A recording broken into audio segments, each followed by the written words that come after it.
আগে তোমরা ভালোভাবে একবার পড়ে নাও। কোশ্চেনে কি বলেছিল, NaCl নিয়েছিল, সোডিয়াম ক্লোরাইডে K2SO7 একটা অক্সিডাইজিং এজেন্ট দিয়েছিল, সেখান থেকে আমাদের এতে আমাদের NaOH দিয়েছে বি বলেছে ইয়েলো কালার থেকে আমাদের অ্যাসিডিফিকেশন অ্যামাইল অ্যালকোহল H2O2C। এবার এই সি দিয়েছিল ব্লু কালার।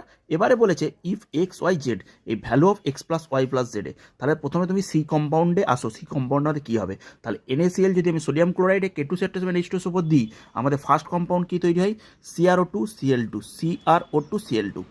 মজার ব্যাপার, ঠিক আছে। এখানে যে অক্সিডেশন করে দিই, এটা কোথায় চলে যাবে, CrO2Cl2 K2Cr2 H2SO4 দিয়ে অক্সিডাইজ করছি।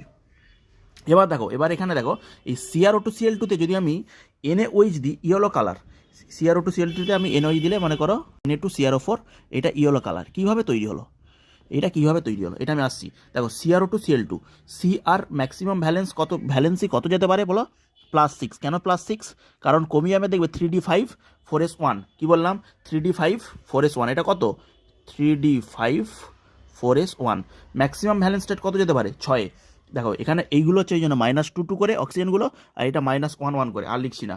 এবার NaOH মানে নিউক্লিওফাইলকে OH মাইনাস এখানে অ্যাটাক করাও, ক্রোমিয়ামে অ্যাটাক করালে কী হবে, দেখো এখানে অ্যাটাক করিয়েছি, অক্সিজেনটা এই বন্ডটা খুললো, এই সিএল হচ্ছে আমাদের গুড লিভিং গ্রুপ, সিএলকে বাইরে বার করে দিল, এখানে OH আসলো, এখানে এটা ইনঅর্গানিকের কোশ্চেন, কিন্তু আমরা দারুণভাবে ট্রিক দিয়ে সলভ করবো। এটা আমাদের কী হলো, অক্সিজেন আসলো, এটা OH, এটা C+O, আমি এটা উপর দিয়ে দিয়েছিল ও, আর একটা OH যুক্ত হয়ে গেল, আর এখানে যেমন ছিল Cl আসলো, আবার এখনও আমাদের OH আসবে, আবার এটাকে অ্যাটাক করবে, এই বন্ডটা ঘুরবে, এই বন্ডটা ঘুরবে, তাহলে এই বন্ডটা যদি ঘুরে যায় তাহলে আমাদের কী আসছে, আবার এটা আসছে OH হয়ে যাচ্ছে। দেখো এখান থেকে আমাদের আসছে CrO,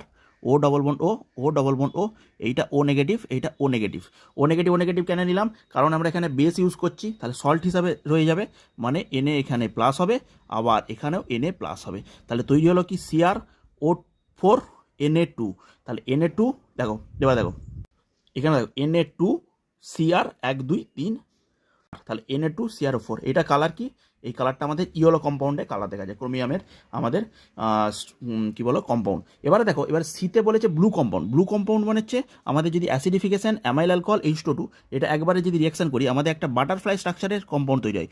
তোমরা এটা সবাই জানো, এটা বিরাট একটা ইম্পর্টেন্ট কোশ্চেন, যেখানে আমাদের CrO5 তৈরি হয়। CrO5-এ এই যে দুটো পারক্সাইড বন্ধন থাকে, কারণ কি এই ম্যাক্সিমাম কত স্টেটে যেতে পারে, +6-এ, সেই জন্য এটাকে বোঝানোর জন্য -1, এটা -2, তার টোটাল হচ্ছে +6 কম্পাউন্ডে যেতে পারে এটা, ঠিক আছে। এটা কত হচ্ছে +6 অক্সিজেন স্টেট।